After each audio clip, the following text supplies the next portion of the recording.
Muy bien, muy buenos días, estudiantes. Comenzamos con la clase número 50 de la materia estructuras de madera y metálicas. Bueno, el día de hoy vamos a cumplir con el capítulo de flexión en vigas y entrar a texto compresión. Primeramente, flexión en vigas, lo que nos faltaba ver, la última parte, está referida a lo que sería estado de servicio, o sea, las deformaciones. En cuanto a las deformaciones en vigas, es bastante similar que en el caso de madera. Lo que tenemos que hacer es limitar esa deformación, en este caso, a una limitante que está en función usualmente de la longitud de la viga entre un coeficiente numérico. El coeficiente numérico, como ven aquí en la tabla, es variable. La tabla que he extraído para mostrarles es la tabla de la IBC, en la cual hace referencia también a nuestra norma, como también otras recomendaciones, ¿no? Depende mucho el tipo de estructura, pues que la norma específicamente un cuadro definido no lo pone. En cada estado, en cada zona en Estados Unidos hay diferentes limitaciones, requisitos, además que los materiales que se van a ver adosados a lo que sería nuestra viga pueden ser materiales bastante débiles o bastante frágiles. Por esos motivos que hay que tener mucho cuidado y en este caso hacer este diseño si quieres o verificación en estado de servicio. En la tabla que está acá vamos a ir viendo paso a paso cada elemento. Aquí, por ejemplo, nos da un detalle, es decir, el tipo de construcción. Aquí dice tipo de construcción. Tipo de construcción nos refiere en este caso si es un miembro que forma parte de un techo, roof member, si es un miembro de piso, floor member, o si es un miembro, aquí le han puesto farm building o un elemento temporal o secundario podría ser. Si farm es granja, un acabado de granja, o sea, secundario, no hay riesgo para la vida humana, ni mucho menos, ¿ya? Y tampoco hay personas, ¿no? Son tres tipos de estructura que nos colocan. En cuanto a elementos de techo, nos da tres opciones. La número uno, referida a si esta viga va a soportar elementos plásticos, acabados plásticos. Ejemplo, en este caso una calamina plástica justamente, o otro elemento como podría ser, digamos que esté adosado al techo, lo que sería un acabado de cielo falso o de cielo raso. O sea, en este caso ese material es plástico porque es muy frágil, ¿no? Hablamos de yeso, por ejemplo, o bloques de yeso. En ese caso, nos da una limitante más grande. En este caso nos dice el límite, todo este cuadro que está aquí arriba. Aquí podemos hacer como un cuadrito. Le vamos a llamar las deformaciones máximas admisibles. Le voy a llamar, como veíamos en madera, delta admisible. ¿De acuerdo? Tal cual. Este delta admisible está referido para carga viva, simplemente. En este caso, en el techo, viva de techo. La luz entre 360, la luz entre 240, la luz entre 180. En el caso más crítico, entre 360. Para verificación de carga de nieve y carga viento, o sea, uno u otro, igual el entre 360. Y para la combinación muerta y viva, el entre 240. Son las tres verificaciones que hay que hacer en un techo. Si es que el techo no soporta elementos plásticos, por ejemplo, una calamina metálica podría ser hexagonal como un tinglado. Ahí nos baja un poco el requerimiento a 240, 240 y 180.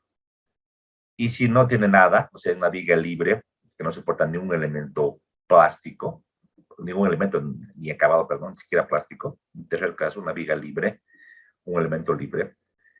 En este caso, el 380, 180 y 120, bastante bajo. Entonces, yo les voy a dar mi recomendación.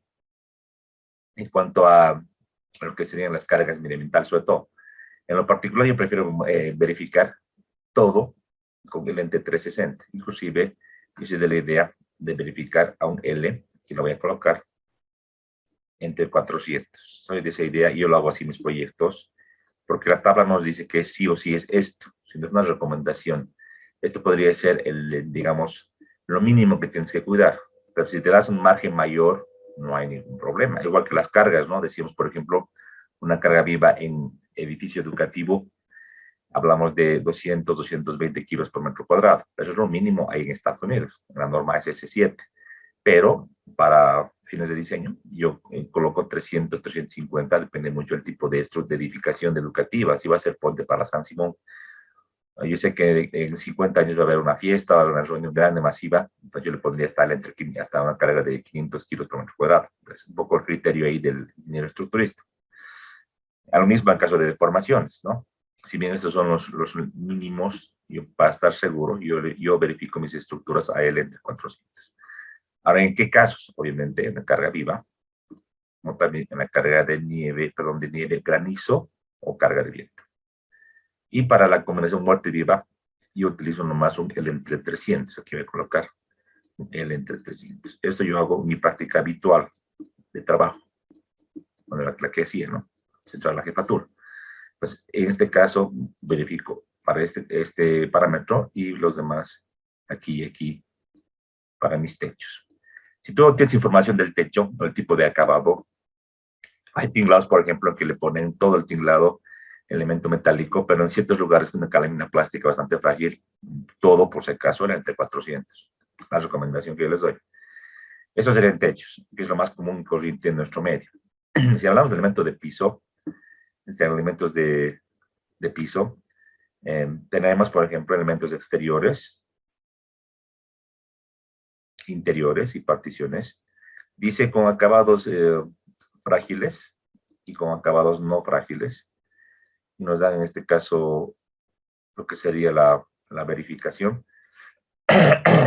Y indicando, por ejemplo, que para estos elementos, en el caso de cargas de ambientales, de granizo, de viento, podríamos entrar a lo que sería el entre 240 o el entre 120. Esto evidentemente bastante bajo comparado con lo de arriba, pero recordar que esos son elementos exteriores, ¿ya? Justamente para los elementos exteriores. Yo también acá suelo aumentarle también, yo aquí verifico el entre 400. Yo lo hago así en mi práctica habitual, ¿sí? Es una recomendación que yo no les estoy obligando a seguirlo. Solo les estoy aconsejando qué es lo que tiene que hacer. En el caso de elementos de piso, perdón, aquí solamente hablamos de muros, historia de muros. En el de piso me está saltando es LT360 en la tabla y de 240. Porque en el de piso no tenemos nieve ni viento, porque no existe, ¿no? En un entrepiso no hay viento ni nieve. O sea, la nieve o granizo no hay porque es solo en el techo, ¿no? Ni en el viento, que en el caso de los lugares horizontales, en los miembros de piso, tenemos pues viento, pero solo en la cubierta, en la parte del entrepiso no entra. Porque aquí no hay una línea.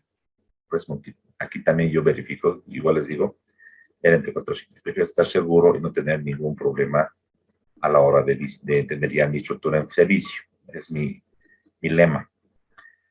Edificios de granja, farm building, solamente el entre 180, está bien, yo considero que está muy bien. Y en este caso, invernaderos, greenhouse, el entre 120. Estos de acá, digamos, no son tan frecuentes en nuestro medio y podríamos dejarlos así. Por lo de arriba sí hay que limitar. Todo lo que es especial y lo que no está en la tabla tenemos que verificar. Llámese, por ejemplo, en edificación que tenga una máquina especial, imagínense un hospital que tengamos un tomógrafo, ahí no se puede, pues ahí no podemos hacer nada asumido, tenemos que verificar, preguntar, tenemos que ver ahí con el mismo fabricante o proveedor del equipo qué tipo de flexión puede haber en ese piso, o si no puede haber, y si no puede haber, o si es muy chiquitita, muy mínima, tenemos que aumentar el coeficiente, tal vez aumentar entre 500, 600, 700, ¿no? Si tú aumentas el coeficiente, aumentas la rigidez de la estructura para tener en este caso menor deformación. Y si hablamos de rigidez, ¿qué estaríamos aumentando? Si mis vigas son las clásicas vigas en forma de I, déjenme anotar acá en mi tableta. Si las vigas son en forma de I, pues, ¿qué estaríamos viendo? Vamos a anotar. Aquí tengo las vigas de esta manera.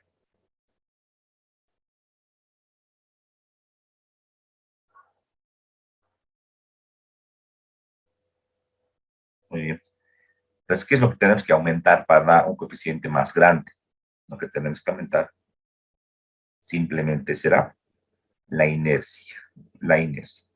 Esta inercia en el eje principal, evidentemente. Entonces, mayor valor de, voy a poner acá, de n, así. Entonces, mayor inercia, donde este N, que le voy a colocar la luz de la viga entre N, este N exacto. Entonces, me vas a obligar a tener una viga mucho más peraltada, a tener mayor inercia, o tratar de reducir las cargas de piso, tratar de tener, evidentemente, acabados más livianos, que podría ser en el caso de la carga muerta, ¿no? Pero si hablamos solo de la verificación de lo que sería carga viva, de la dicho nieve o viento, no entra la carga muerta ahí, entonces, sí o sí, la sección de la viga es la clave. La que tenga mayor inercia es la que va a gobernar mi diseño. No es como en madera, que a veces en madera, ¿se acuerdan? O siempre en madera, gobernaba la inercia y de ahí buscamos recién después lo que era la verificación al momento. En acero siempre manda la que es la flexión, es rara vez es la inercia, pero hay casos también que sí. Entonces, usualmente, ponemos, se diseña a flexión, el paso siguiente se verifica a flexión. Y obviamente también se verifica el corte, lo que vimos hasta la anterior clase. El corte no es tan crítico en entrepisos, ¿no? Solo algunas edificaciones importantes. La tabla que está acá, por si acaso, solo es para edificaciones. Aquí poner solo edificaciones. Repito, comunes. Si hay una carga especial, hay que averiguar. Si es un puente, hay que ir a Mamash. En puentes es mucho más crítico, inclusive la deformación. Entonces, ahí está. Ahí está. ¿Y cómo buscar? En el caso de un diseño, es práctico. Si tengo una viga simplemente apoyada, es facilito. Entonces aquí, una viga simplemente soportada, como el diseño. Yo tengo las cargas actuantes, ¿no? Aquí tengo las cargas, usualmente las cargas distribuidas. Pueden tener cargas puntuales, pero con cargas distribuidas, que es lo más común en nuestro trabajo, simplemente tendré pues que agarrar, y para este caso particular, decir esta deflexión que yo voy a encontrar. Un segundito, vamos a mejorar esto. ¿Sí?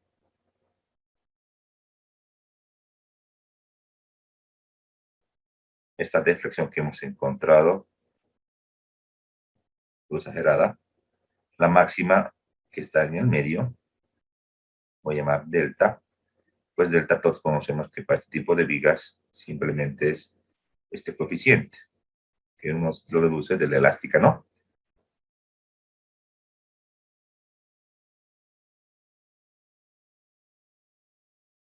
Ahí está.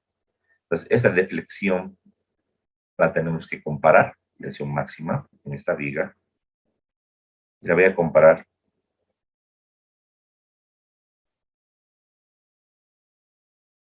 debe ser menor o igual a la deformación admisible de la tabla, ¿no? Del límite que yo establezca. Al despejar de esta fórmula, podríamos decir 5 entre 384 a la carga L4 entre EI, parámetros de regir esa flexión, obviamente en el eje X, menor o igual a un L entre, supongamos, como yo hago, ¿no? Un L entre 400, que es lo que yo hago en un trabajo habitual. Entonces, de acá viene lo siguiente, y decimos que la inercia en el eje X requerida, si es que voy a hacer un diseño, un rediseño, deberá ser mayor o igual, en este caso, al siguiente. 2000 entre 384, la carga L cubo entre el módulo de elasticidad. Ahí está la formulita, si se quiere, reducida para ese tipo de viga, con carga repartida. Eso es lo que yo tengo que ir para rediseñar, si quiero, o verificar mi viga. Buscar una inercia que me cumpla esas condiciones. ¿Qué más podría ser aparte de esto? El módulo es constante, no lo puedo cambiar. La luz es constante. La luz sí podría colocar apoyos intermedios o algo así, pero es más complicado, ¿no? Cambiar la geometría o la arquitectura es más difícil. La carga no la puedo cambiar, viene de cálculo, entonces solo me queda la inercia. Entonces, con inercia, ¿qué podemos hacer para ser más rápido? Pues los norteamericanos tienen esta manera de hacer, que en el capítulo, en la parte 3, vamos a revisar acá mismo. Tiene unas tablas, por ejemplo, están acá. Son las tablas 3.3, las tablas que dependen de la inercia. Han organizado los perfiles de catálogo, todo en función de la inercia, de mayor a menor. Están, fíjense, combinando los perfiles, están saltándolos de 36 a 40 otra vez, ¿no? Porque están en función de la inercia. Entonces, si busco la inercia, supongamos que quiero una inercia de 600 pulgadas cúbicas, estoy buscando. Aquí es bastante rápido, porque acaba en esta pila, en esta columna, perdón, salta la siguiente, aquí tengo 5.900 hasta 3.620. A la siguiente hoja, buscar ese índice de 600, y con 600 aquí podría estar. Fíjense, ahí están con la columna de 600. Otra vez, los perfiles se van organizando por grupos, tal como veíamos en Z. ¿Y cuál es la idea con esta tabla? Aparte de encontrar rápidamente una viga que tenga la inercia requerida, es también encontrar la viga más ligera, que soporte esa carga, la más económica. Pues en este caso, si se fijan, por ejemplo, de este cuadro, ¿cuál sería el más liviano? Y pues vamos a revisar.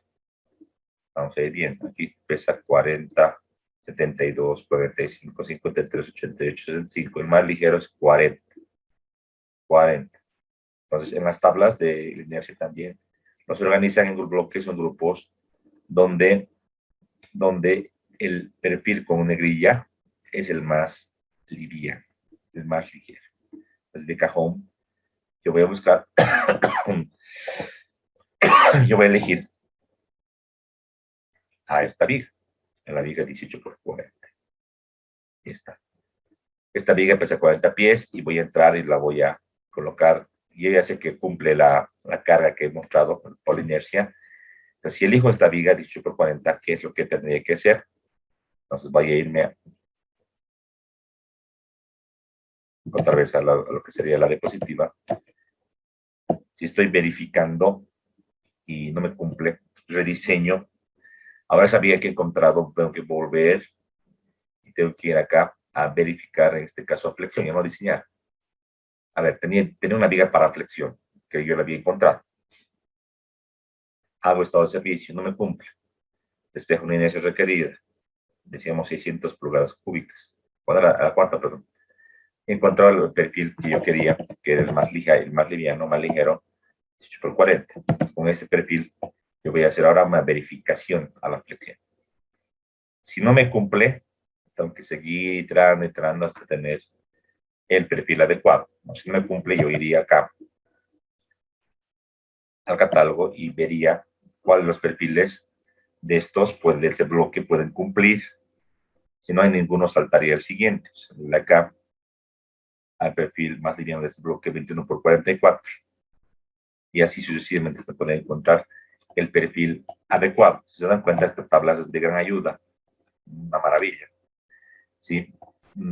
Pero si no hay tablas, ¿qué hacemos? No hay tablas si son perfiles domésticos de Bolivia o de otro catálogo. Ni modo, pues hay que ir probando, como si decíamos vulgarmente, por fuerza bruta. Pruebas uno, no te cumple el siguiente, el siguiente, el siguiente. Para hacerlo más eficiente, de manera práctica, lo que hacemos es usar un programa. Entonces, por ejemplo, vamos al RAM. Vamos al RAM y lo que hacemos los voy a mostrar ahorita. Cualquier ejemplo que hemos hecho, ¿no? Que vamos a cargar. Vamos a revisar.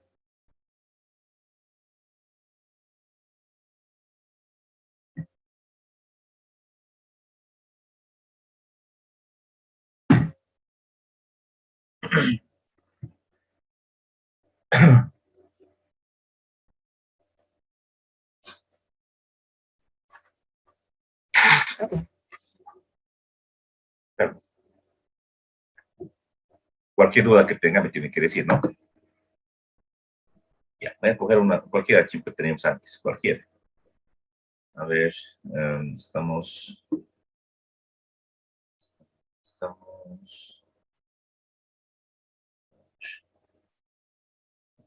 movido de su lugar. Un segundito. A ver este. Ya, este. Cualquiera. Esa es del examen, ¿no? La viga del examen del primer parcial. Para de madera, pero no importa, va a servir para explicar.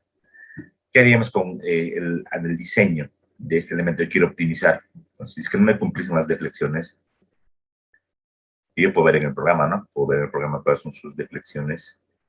Aquí en función de L me lo das, interesante. En función de L, puedo saber cuánto es. Aquí tengo un valor numérico.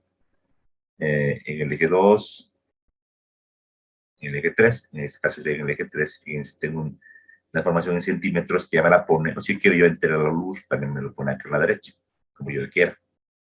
¿Sí? O yo desee. Entonces, fíjense, es bastante intuitivo y bastante interesante. Ahora, si yo quiero optimizar esta sección, días que me falla o deflexión o me falla resistencia y no quiero estar haciendo manualmente, en programas como este, aquí en módulo de optimización no se me está abriendo porque no tengo, tengo otro que voy a crear, a ver, un estado de carga. Inicio, aquí no tenía esto. Aquí voy a colocar carga viva.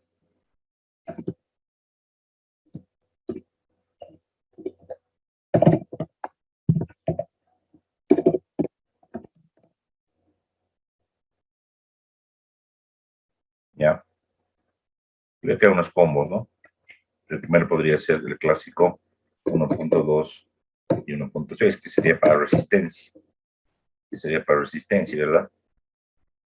Y otro poco puedo crear para servicio, en este caso 1 y 1. Voy a verificar aquí carga muerta, carga viva. Así digamos, ¿ya? Aquí tengo que elegir servicio. Los IDs puedo cambiar, puedo colocar resistencia 1, si quieres así, aquí servicio 1. Listo. Ya con esto, otra vez te va a hacer análisis,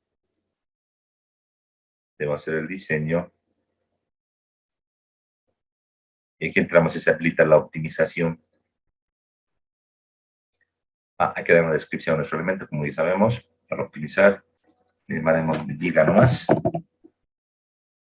Giga nomás. Estamos análisis. Dice, eso es de madera, pero solo es para explicarles rapidito, ¿ya? En este programa es la gran ventaja que tiene comparado con otros, hasta con el SAP inclusive. ¿Cuál es su gran ventaja?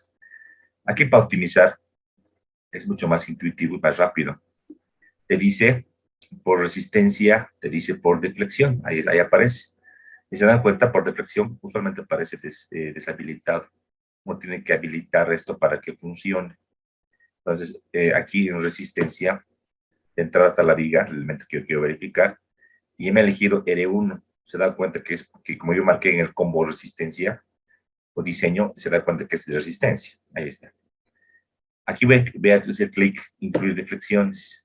Entonces voy a eliminar deflexiones y se habilita. Fíjense, se habilita.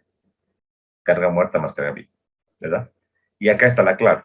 Fíjense, aquí en la parte del cuadrito dice máximo F entre L, dice. ¿Cuánto va a valer L? ¿Cuánto? ¿Qué deflexión va a valer? Tú aquí puedes colocar la que está por default. Yo, con trabajo, le pongo 400. En el caso, decía, de la carga viva a la carga de viento. En el caso de la carga viva y muerta, igual le pongo yo sus 360, digamos, ahí. Dejamos nomás. Con esto, ya el programa va a, aquí, como dicen, ¿no? Va a ver por resistencia con este límite igual a 1 y luego verá deflexiones. Por ambos va a ir buscando cuál es la escuadrilla que, o la sección A0 que cumple, que te cumple más condiciones. Y te va a encontrar, a iterar, te va a decir, por ejemplo, esta viga se ha optimizado con tal sección por resistencia o por servicio, te va a avisar cuál de los dos es el crítico. Es bien interesante, ¿no? Súper interesante.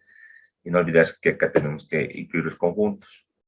Esta viga es de madera, no es de acero. Entonces aquí como no tengo que darme un conjunto que sepan ustedes. Si es de madera uno particular, yo me pongo en mis secciones de creado y puedo ir viendo las cuadrillas y solo tengo una, que era la del examen anterior, y colocando todos los que yo quiero, ¿no? Para que el programa vaya verificando. Entonces es interesante, sobre todo en acero, ¿no? Porque en madera no tenemos la norma cargada en ningún software, menos en el RAM. Pero en acero es ideal porque te va a verificar la norma en diseño y también las deflexiones y va a verificar si es un pórtico, si cualquier elemento, te lo va a ir verificando la manera que tú quieres. Es muy interesante y es automatizado, ¿no? Tú ya a la hora de optimizar, te bota la sección que te recomienda, tú la eliges, evidentemente se sale el programa, se apaga la parte de análisis y diseño porque tienes que volver a diseñar, porque al cambiar la rigidez, cambia la deflexión, al cambiar el perfil o la sección, cambia también el peso. Otra vez analizas, otra vez diseñas, otra vez optimizas, es así, de manera iterativa se hace, hasta hallar la respuesta final. ¿Se dan cuenta? Entonces es bastante fácil. Evidentemente, nunca confías en el programa al 100%. Una vez tengas la sección final de esta viga o de todo un pórtico, de un edificio o de una nave industrial, elemento por elemento, vamos a ver con unas planillas MATLAB que tenemos o Excel que le hemos hecho y vamos a ir comparando. Si sale similar, viendo lo que es la salida, está correcto. Si no sale similar, hay que ir viendo parámetro por parámetro. Evidentemente acá es donde tenemos que ver en el tema de acero y viendo todo este cuadro que ya lo hemos analizado, ¿se acuerdan?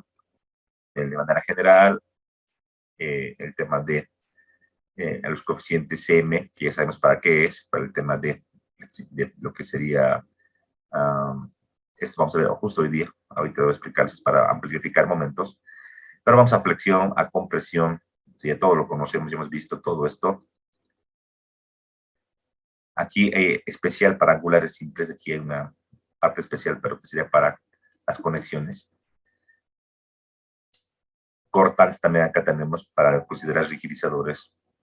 Y lo último, acciones sismoresistentes. Esto que todo eso no lo van a ver ustedes en ingeniería sismoresistente. Tienen todo para poder ir verificando criterios para sacar algo coherente. El programa automáticamente no tiene esto, todo está con 0, porque considero un parámetro como de 1 para todos los coeficientes. Uno tiene que ir aquí calibrando en función a la norma, ¿no? A lo que tú vayas haciendo, vayas asumiendo para tus elementos. Eso sería lo importante. Entonces, conocemos. Muy bien. Dicho esto, entonces, vámonos a avanzar. Esto ya entonces solamente es aplicar todo lo que hemos hecho, aplicar nomás. Esto por su proyecto van a hacer. Vámonos a, entonces, esta viga, que es la que más como práctica. Y entramos al capítulo de esfuerzos combinados. El capítulo siguiente, en este caso, es el cúmulo de lo que vimos, tracción, flexión o compresión, flexión. Los elementos usualmente están a flexotracción o flexocompresión, eso ya hablamos de un pórtico o una nave industrial. Raro se encuentra un elemento de tracción simple o compresión simple. Siempre viene que apoya con un momento. ¿No? El momento se genera por el peso propio, por ejemplo. Me gusta una search. Entonces, ¿cómo tenemos que diseñar? Aquí vamos a verificar. Objetivos del capítulo. El recapitular y ofrecer conocimiento acerca del comportamiento de miembros sujetos a combinados. Ustedes ya han visto esta parte en resistencias materiales, lo conocen. 2, recapitular y ofrecer conocimiento acerca de diseño por estabilidad. Esto sí, no lo han visto todavía, pero conmigo lo hemos visto ya en el capítulo de compresión. Yo les había mencionado que, por ejemplo, el factor K, el factor de efectiva K, es un parámetro que nos ayuda a encontrar lo que sería el comportamiento en compresión para el pandeo. Cuando hablamos de estabilidad, una parte de lo que sería su verificación es el pandeo de los miembros. Entonces, ya esto un poco lo vimos y hablamos de que había un método más eficiente llamado el método directo, donde el factor K ya no es difícil, solamente se toma como cuenta como 1. Aquí lo vamos a ver más en detalle. Asimismo, identificar los estados límite de diseño según norma, utilizar sus prescripciones y por último, realizar diseño, aplicación práctica con planilla, con software, con todo, ¿no? Ya de manera completa, integral. Muy bien. Como un poco de teoría, ¿no? Para recordar. Los miembros del cero usualmente se encuentran sujetos a flexocompresión, flexotracción y también flexión biaxial. Son los esfuerzos más clásicos, más típicos y se llaman por eso esfuerzos combinados. También hay casos en los cuales entra la torsión. Citaremos elementos a flexotorsión, por ejemplo, o el caso más crítico que tiene que tener, por ejemplo, compresión, flexión y torsión. La torsión usualmente es secundaria, no es principal en los elementos. Si es principal por un tipo de conexión especial o por un tipo de carga especial en el elemento, ahí tenemos que hacer un análisis muy particular, muy completo. Vamos a entrar a lo fácil primeramente para ver lo difícil. Entonces, en este caso, flexocompresión, flexotracción y flexión biaxial, que es lo más clásico. En el caso de ejemplos angulares, ¿se acuerdan de lo que vimos en flexión? Decíamos, siempre están en flexión biaxial. ¿Se acuerdan? Y también en el caso de lo que vimos con ustedes en el techo, ¿se acuerdan de su examen de maderas? Era flexión biaxial, porque ese elemento está pues inclinado. Todas las cargas verticales se van a repartir en dos ejes. Es un caso bastante clásico, la flexión biaxial, o como le llamaban también ustedes en resistencia de materiales, flexión esviada o esviajada, ¿no? Bueno, flexión biaxial. Entonces, eso es lo que vamos a ver ahora y deben recordar lo que han visto. Asimismo, es evidente, y también en resistencia de materiales se ve así, que para hacerlo facilito, se ve de manera independiente o de manera separada en el estudio cada fenómeno. Compresión, tracción, flexión, se ve separado. Todo con el afán de entender bien el comportamiento ya en esta parte de la flexocompresión, juntar todo ese conocimiento para encontrar una capacidad. ¿Sí?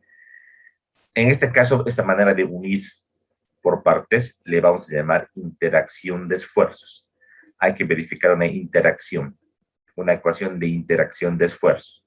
Esta interacción de esfuerzos es bien sencillo, no hay que tratar de complicarse acá, simplemente se habla de lo siguiente. Son relaciones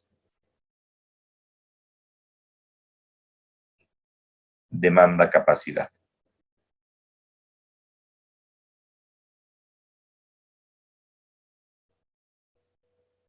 Son relaciones demanda-capacidad que se van a juntar.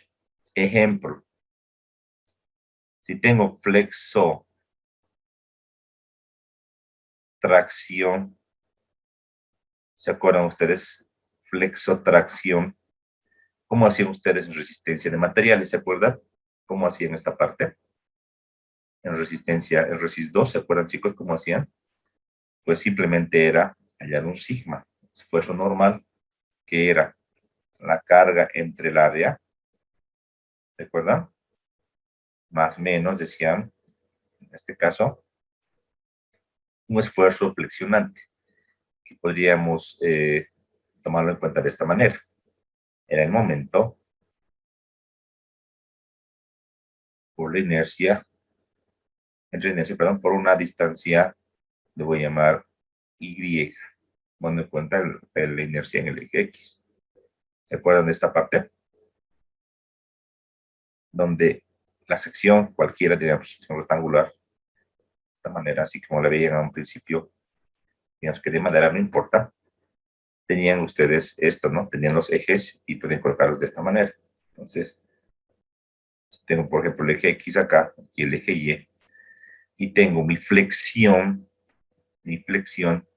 en el alrededor del eje principal X, alrededor del eje X, en igual momento. Entonces, en este caso, para encontrar el esfuerzo en cualquier fibra, hacia arriba o hacia abajo, usualmente lo que hacíamos era buscar el lugar crítico, ¿se acuerdan? Para esta viga, por ejemplo, puede ser esta fibra que está arriba o esta fibra que está abajo, ¿se acuerdan? Pues ahí tenemos el valor de Y, arriba o abajo. Si quieren, como lo quieren llamar, ahí está el valor de Y. En momento, el rod del eje X y la inercia en el eje X. Flexión, se llama esto flexocompresión, la sustracción uniaxial. Ahí está. Entonces, ¿por qué más o menos? Porque arriba puede ser en este caso negativo o positivo, todo depende de ver los signos y si tienen una convención aquí en los signos, ¿se acuerdan? En Resis 2, aquí si era positivo, era tracción o tensión. Si es negativo, es compresión, ¿verdad? En la norma ICES es diferente. ¿Se acuerdan que vimos esto ya en Angular? Decíamos en la norma, compresión es positivo y tracción es y negativo. Pero eso simplemente es convención, o sea, no hay problema. La cosa es entender qué parte está en compresión y qué parte está en este caso, en tensión. Simplemente es eso, pero en los signos es solamente para darse cuenta, ¿no? Entonces, esto lo hacen ustedes. La pregunta que les hago entonces ahora, ¿para qué planteamos esta interacción de esfuerzos aquí, en este caso por la carga en tensión o tracción, y aquí por lo que sería la flexión? ¿Para qué hacemos esta interacción? ¿Cuál era el objetivo de este sigma que está aquí marcadito con un color naranja? ¿Cuál era el objetivo de hallar este sigma? ¿Cuál era nuestro objetivo, nuestra meta para hallar este sigma? ¿Cuál era? ¿Para qué hacíamos esto? A ver, por favor, ayúdenme. A ver, vamos a preguntar en este caso, a Muriel Níbar Mendieta, perdón. Níbar Mendieta. Níbar, buenos días. ¿Cuál es el objetivo de nosotros para poder, en este caso, hacer esta interacción de esfuerzos combinados? ¿Para qué hacían esto en resistencia de materiales 2? ¿Cuál era el objetivo? Níbar, buen día. Buen día, Inge. Buenos días. ¿Para qué hacíamos esto en resistencia de materiales 2?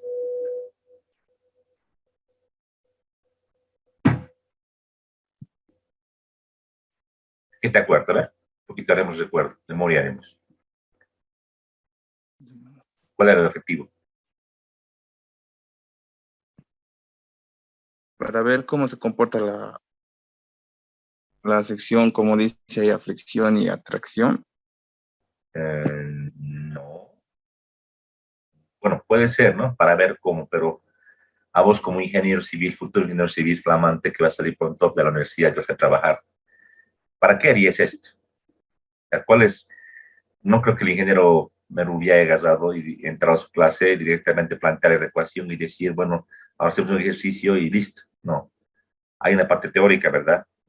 Si bien, no, o si bien lo he explicado bien mal o en mayor medida, en menor medida, tú tienes que ya, pues, por tu cuenta haber estudiado y además entender, pues, cuál es el objetivo, ¿no? O sea, ¿cuál es el objetivo de esto?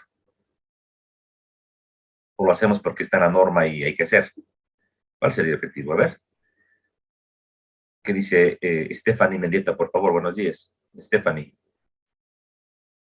¿para qué hacemos esta suerte de interacción de esfuerzos combinados? ¿Cuál es el objetivo que tendrías tú como futura ingeniero? ¿Para qué te serviría a ti? Stephanie Mendieta, por favor.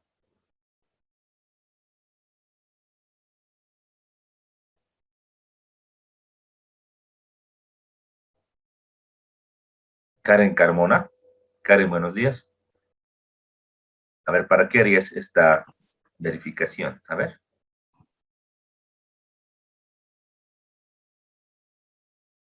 Karen, Buen día, Inge. buenos días. A ver. Creo que sería el tema de que es lo que pasa en la realidad. Entonces, para ver si va a aguantar mi estructura, mi miembro. Para ver si va a aguantar el miembro. Y ya, está ahí, diremos, como dice Karen. Pero para ver si va a aguantar, pongas este miembro que está acá de sección rectangular. Yo quiero verificar los lugares más solicitados con mayor esfuerzo. Si bien tengo tracción por aparte, tengo flexión por aparte, si sumo los dos o los combino en una interacción, puedo sacar el esfuerzo normal máximo o mínimo. Máximo o mínimo. Acostumbrémonos a hablar de esos dos términos. Si es máximo, lo consideramos el más positivo, si es mínimo, el más negativo. Con los signos. Si tengo mi convención, tensión, compresión, sería el esfuerzo más grande a tensión o el esfuerzo más grande a compresión, ¿sí? Con la finalidad de verificar si mi elemento, viga por este caso, o columna, o elemento que tú quieras, va a resistir el esfuerzo actual. Y si no va a resistir, evidentemente, tienes que rediseñar. Ahí está el secreto. La cosa es, me sirve para diseñar. Yo voy a enseñar al máximo esfuerzo. ¿Te acuerdan en tracción? Aquí hacíamos el diseño. Hacíamos, llamamos el PU más grande, ¿se acuerdan? ¿No? Con el PU más grande, yo encontraba la sección de ese tensor. Veía las capacidades más críticas, las que me da la norma, en sus estados límites, y yo lo que hacía de todas las capacidades, elegía la menor capacidad, ¿no? La menor resistencia. Por ejemplo, de cedencia y ruptura, o de bloque de corte, elegía la menor resistencia, y esa era la resistencia de mi elemento. Para eso este sigma es como los esfuerzos actuantes. Yo debería comparar esto con los esfuerzos admisibles. Eso ven ustedes en resistencia material, ¿se acuerdan? Pero ahora estamos en metálicas, en el LFD. Eso de decir admisible ya no va. Entonces, ¿qué hacemos en acero estructural? Aquí arriba lo voy a colocar. Lo que hacemos es simplemente decir, esta es mi relación demanda-capacidad, que era, por ejemplo, en tensión, PU, entre mi capacidad en tensión menor, así. Voy a tratar de sumar, en este caso, a mi capacidad en flexión. En este caso, de esta manera.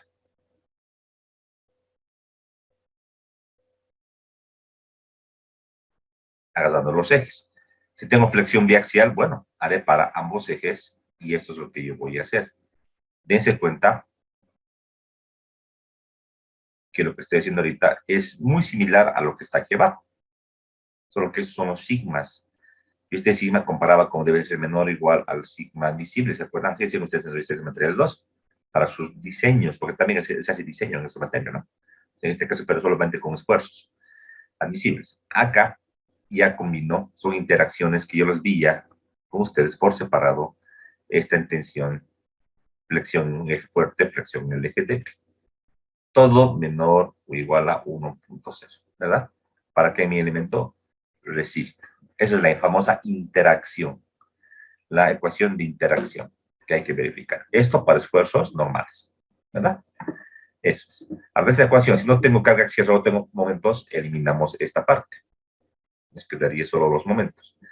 Y viceversa, solo tengo momento en el eje débil y carga axial en tracción, y elimino el eje X en flexión. Y así se va haciendo de esa manera. Entonces, ahí es el secreto. El tema es verificar si mi sección cumple o no cumple para rediseñar otra que sí cumpla. Lo mismo de acá abajo. Solamente que la idea es la misma, la concepción LRFD es un poco distinta en cuanto a las relaciones demanda-capacidad. Simplemente es eso. Muy bien. Entonces, ya con esa parte recordada y entendida, tenemos aquí una gráfica. Todos los miembros realmente están a flexión, esfuerzos combinados a flexión y compresión, flexión y tracción. Es lo usual. Por ejemplo, en una cercha, una armadura, podemos hacer, pues, como hacían ustedes en isostáticas, podemos simplificar. O sea, yo puedo decir, para hacer un cálculo hasta manual, ¿no? ¿Qué podemos hacer? Yo considero en esta cercha de techo que está todo articulado. Todo está articulado. Todo está articulado. Ya lo considero así. No está tan alejado de la verdad esto que está articulado. ¿Por qué? Porque si yo le pongo pernos, sí, articulado. Si es soldadura, yo voy a considerar si la soldadura es pequeñita, no va a ser suficientemente rígida para restringir, en este caso, los giros. Entonces, puedo considerar también articulado. Ahí está, que es el caso crítico. Ahora, las cargas en la cercha. Si las cargas estuviesen en los nudos, simplemente, digamos, las cargas verticales, ahí, aquí y aquí, como estoy dibujándolo, así las cargas de carga vive techo, carga de peso propio, sería ideal. Pero en la realidad esto también es difícil de cumplir. Hay calculistas, y yo también me incluyo, que evito tener cargas intermedias, evito. Si A ver, ustedes pónganse en mi lugar. Si tú tienes que evitar cargas intermedias, ¿qué es lo que harías? Pues bueno, no hay de otra, pues, ¿no? Cambio la configuración de mi cercha, pues no tengo de otra, ¿no? Aquí tengo que aumentar elementos. Elemento, elemento, elemento. Puedo mantener la configuración que está aquí, tipo Prat, ¿verdad? Puedo hacerlo así, de esta manera, o cambiar aquí la configuración como yo desee. La idea es que, desde mi punto de vista, yo evito cargas que no estén en los nudos. ¿Por qué hago eso? ¿Por facilitar mi diseño? No, porque yo sé, por mi experiencia laboral, si yo tengo cargas en los nudos, la estructura va a soportar mejor estado de tensiones y va a ser más eficiente. A veces no se puede. Fíjense, comparen aquí esos elementos con color verde a los de la izquierda. Aquí tengo ángulos muy cerrados, ¿no? Ángulos muy cerrados, tal vez no se puede hacer así. Entonces hay que investigar. Si no se puede, entonces, bueno, ni modo, pues, aquí tengo cargas que están en el tramo, que no están en un nudo. Aquí, en esta cercha de la izquierda, la teoría de que vienen isostáticas ya no se cumple. No tengo cargas en los nudos. Entonces aquí tengo flexión. Aquí, aquí y aquí tengo flexocompresión en esta barra que está aquí marcada. Es un hecho. Tengo flexocompresión. Si pongo a la derecha todos los nudos, entonces ahí sí puedo mantener la teoría de decir, bueno, voy a tener todo a compresión nomás en la cuerda superior y aquí en la barra inferior tracción. Y en la con verde depende mucho cuál está en tracción, cuál está en compresión, ¿verdad? Eso es así. Eso es así, esa es la realidad, ¿no? Pero pese a esto, de no colocar las cargas en los nudos, yo sé que existe el peso propio. Entonces, el peso propio no lo puedo dejar hacia el aire, ¿no? El peso propio de cada barrita, fíjense, es como una carga distribuida en cada parte, ¿no? Aquí, carga distribuida, ¿no? Que está hacia abajo, en todas las barras. Entonces, sí o sí va a tener, pues, igual flexión. Pero si las secciones son pequeñitas, comparada con las cargas, no es tan incidente. Y hay calculistas que agarran el peso propio y lo distribuyen a los nudos y hacen así su diseño. Y luego verifican a flexocompresión. ¿Ya? Es otra manera de hacer. Entonces, la flexocompresión ya por el peso propio es inherente, ¿no? Existe siempre y va a existir siempre. Flexocompresión en la cuerda superior, en esta cuerda inferior también hay peso propio en las barras, tenemos flexotracción. Entonces, eso pasa porque pasa, es la realidad, ¿no? Muy bien, entonces tenemos siempre miembros de esfuerzos combinados, en mayor o en menor medida. Repito, si tengo cargas en los nudos, podría despreciar este efecto de la flexión en el tramo y hacer un primer diseño solamente con las cargas axiales, distribuyendo el peso propio en los nudos. Y luego verificando manualmente o en software esta interacción con el peso propio. Se puede hacer así. Si tengo cargas en el tramo, no hay manera. Sí o sí hay flexión y la flexión es grande. Y tengo que hacer el diseño. Ahí está, ¿no? Lo mismo en las naves como están acá. Esas naves llamadas portal frame, estas vigas inclinadas que están aquí, esta y esta. Se no tengo con colorcito verde. Esta y esta, que se ven así. Son vigas inclinadas. Tiene las correas sobre esta viga inclinada y sí o sí debe tener flexión, una flexión importante. ¿Sí? Y también tendrá, pues, en este caso, compresión. Lo mismo esta columna. La flexocompresión. El momento de la viga le va a transmitir aquí a la columna y te debe enseñar la flexocompresión. En el caso de las correas, ante las cargas de viento que vienen por este lado en este sentido, también se van a dar cuenta que las correas, usualmente las primeras, la primera y la última, están en flexocompresión. También se tiene que diseñar así, aunque la flexión es la que manda más que la compresión, ¿verdad? Entonces, realmente todas las estructuras deben verificarse a esfuerzos combinados. Aquí me quebran las columnas, están evidentemente a flexocompresión. Los elementos vigas realmente no están en flexión simple, a no ser que tengamos las cargas sísmicas u otras que sí transmitan, en este caso, unas vigas fenómenos de compresión o de tracción. Pero usualmente no, no es lo más común. Muy bien, entonces tenemos que tener esa idea de que realmente para hacer un buen diseño tenemos que hacer a flexocompresión o a flexotracción, la mayor parte de las estructuras, esfuerzos combinados. Ya con esa concepción general, ahora vamos a entrar con más propiedad. Y en este caso, lo mismo, ¿no? En esta diapositiva, aquí tenemos una viga de un cordón superior, en este caso de una cercha. Aquí tengo una cercha de, imaginemos que esta cercha es de un supermercado, ¿no? Si plana, como la veo, tú lo que la ves acá. Y tenemos cargas en el tramo, esta y esta. Entonces, sí o sí tendremos en esta cuerda superior flexocompresión, es un hecho, ¿no? Es un hecho. Y en los pórticos de edificio, no solamente hay cargas verticales, hay cargas de carga muerta, digamos, más arriba de techo y que carga muerta arriba. También tenemos cargas laterales, que podrían ser cargas de viento, por ejemplo, cargas de sismo. Entonces, sí o sí se van a generar en las columnas, sobre todo en los pórticos de los edificios, esfuerzos o efectos de flexocompresión. Compresión por las cargas gravitacionales y flexión por las cargas laterales. Ese es un hecho, ¿no? Ahora, tenemos dos tipos de pórticos, acordémonos. Este pórtico que lo estoy marcando con un colorcito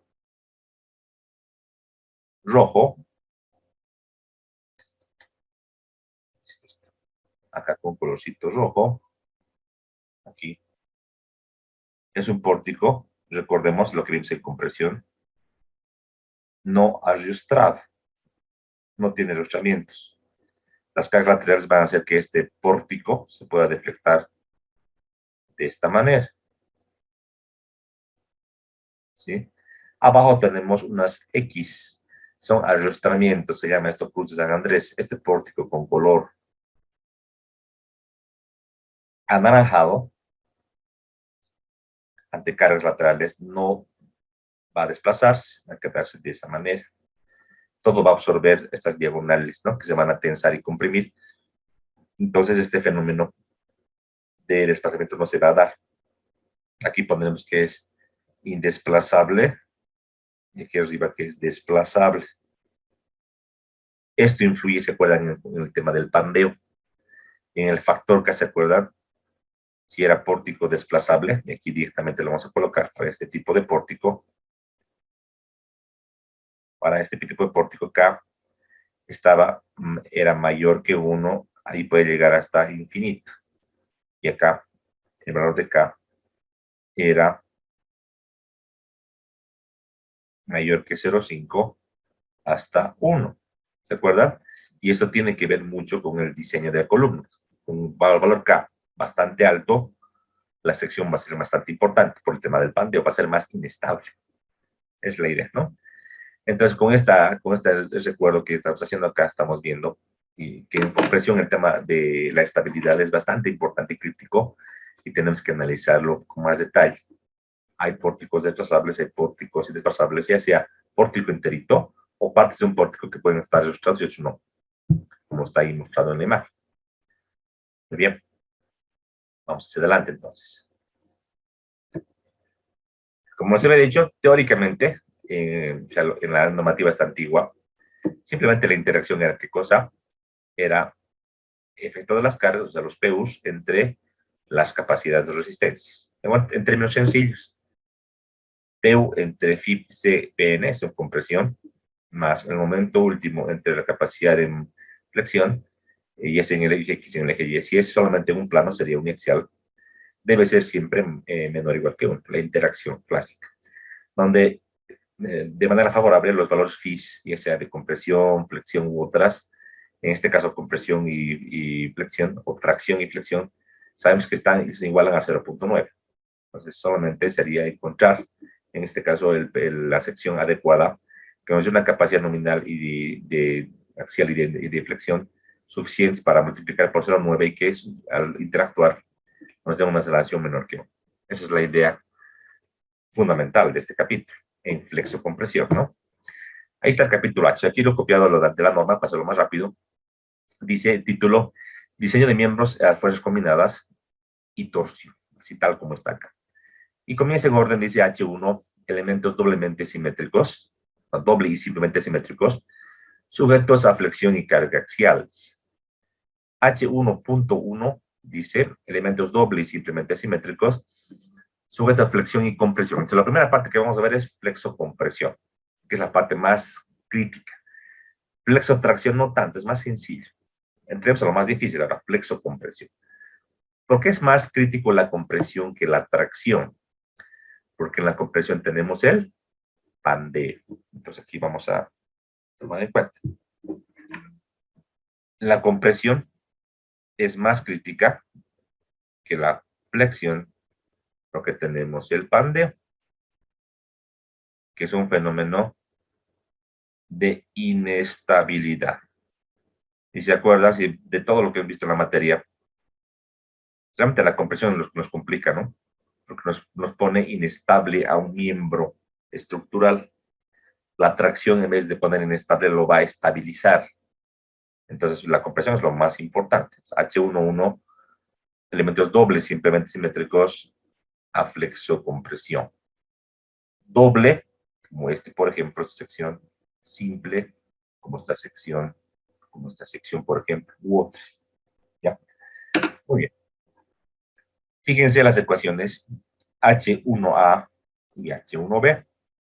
Aquí vamos a anotar, tal vez con el puntero que está aquí, de manera más adecuada. Aquí dice PR entre PC. ¿Y qué es PR y qué es PC? Nos complica. Vimos en las otras diapositivas que la interacción es esta. En compresión, ¿no?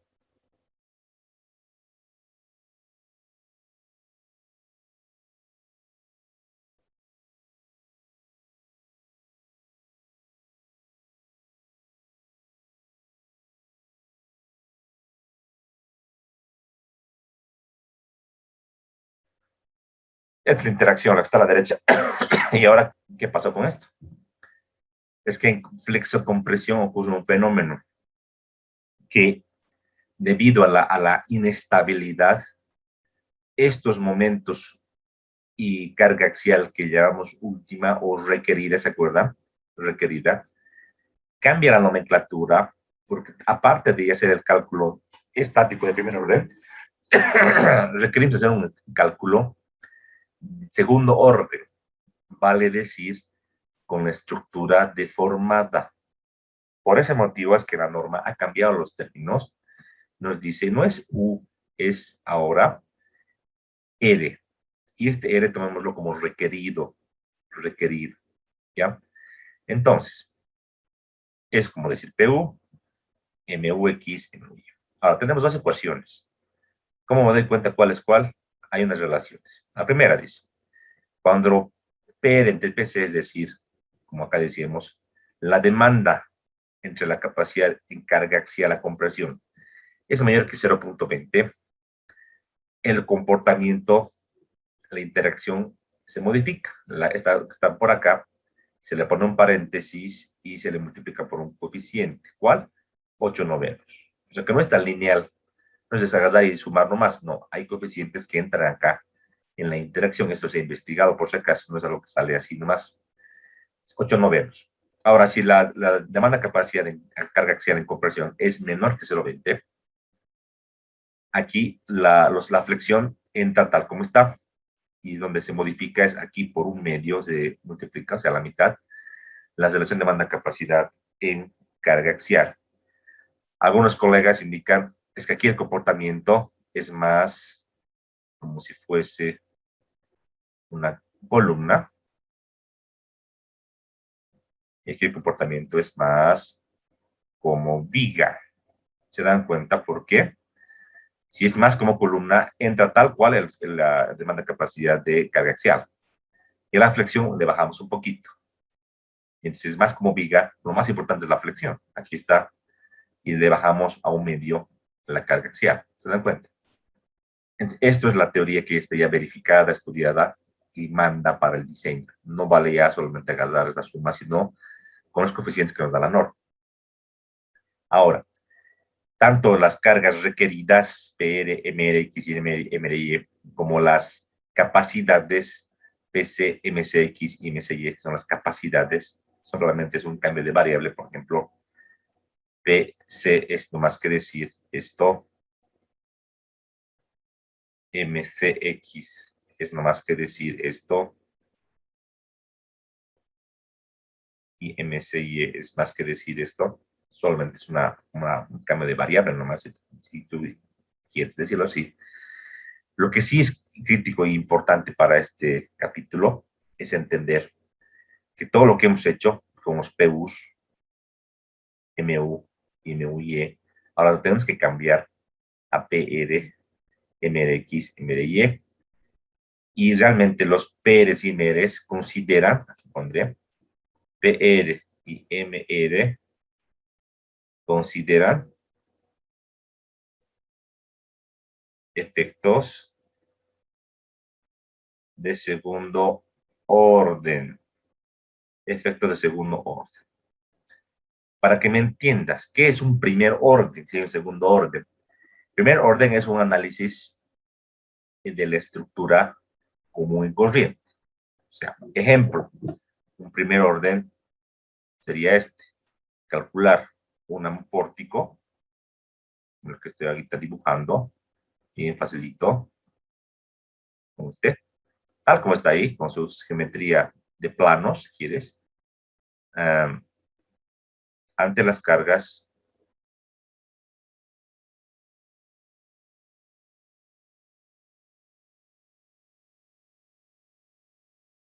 comunes y corrientes. Tenemos aquí una carga de techo, una carga de entrepiso y las cargas laterales, por el viento, tal como está ahí. Encuentro de este análisis estructural en las columnas, por ejemplo, voy a encontrar normales, o sea, las cargas P y los momentos, ¿verdad? Eso es, eso es. De aquí voy a encontrar PUs y MUs en las columnas. Listo. Pero eso no es suficiente, porque en flexocompresión, bueno, siempre es importante hacerlo así. En segundo orden, yo voy a estudiar lo que les voy a mostrar a continuación. No me estén siguiendo. Me interesa encontrar la estructura deformada.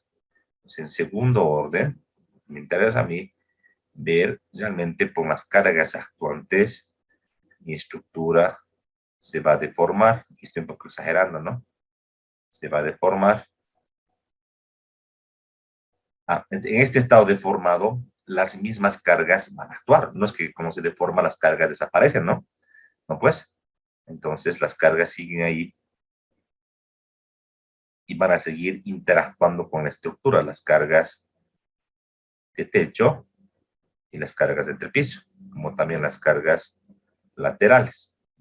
Entonces, si se dan cuenta, este segundo orden es más crítico para la estructura, para todos los elementos estructurales, y suele encontrarme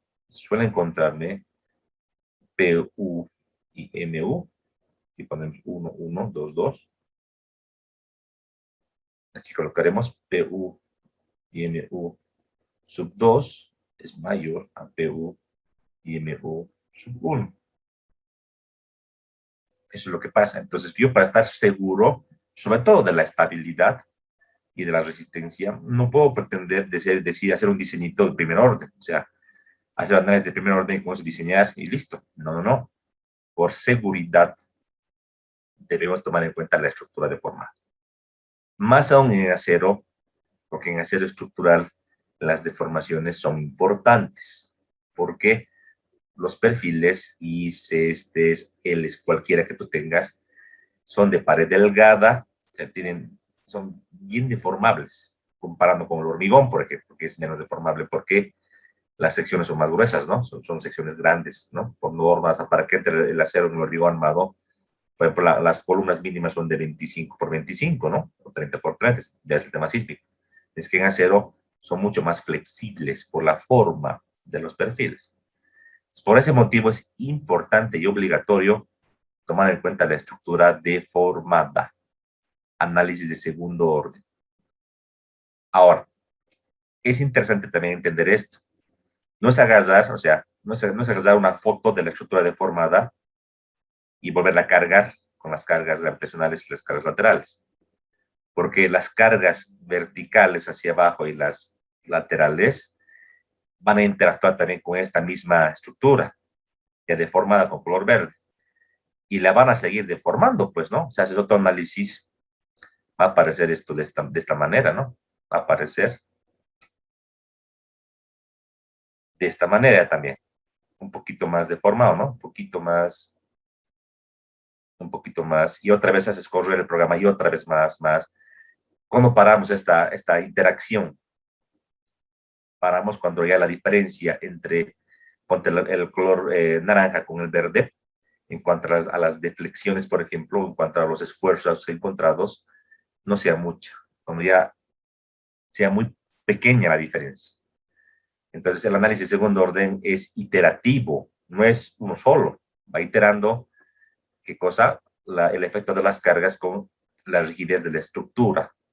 Es una interacción que se hace. Es mucho más avanzado, ¿no? Manualmente no se hace, se hace con computadora esto. Y hay técnicas clásicas que dicen lo siguiente. Podemos obviar este análisis más sofisticado, refinado.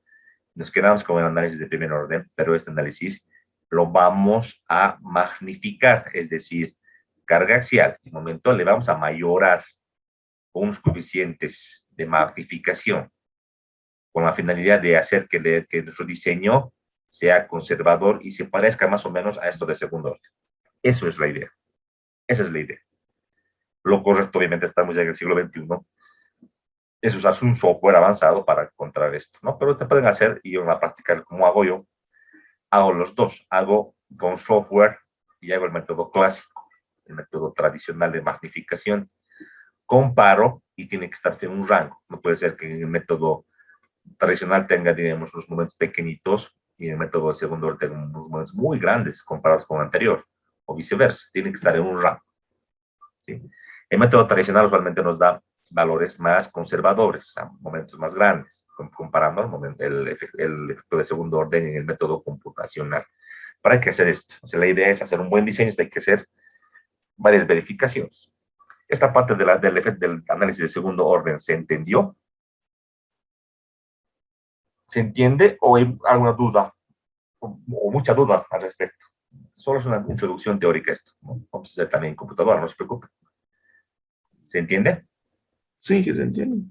Ya, gracias. Eso es importante. Muy bien. Ahora, entonces, avancemos. Y la idea es encontrar, primeramente, saber qué es estabilidad. Esta parte de la estabilidad un poco la hemos obviado, ¿no? Que tal vez de manera implícita debemos tomar en cuenta en comprensión con el tema del pandeo. Pero en el tema de flexocompresión hay que verlo más a detalle.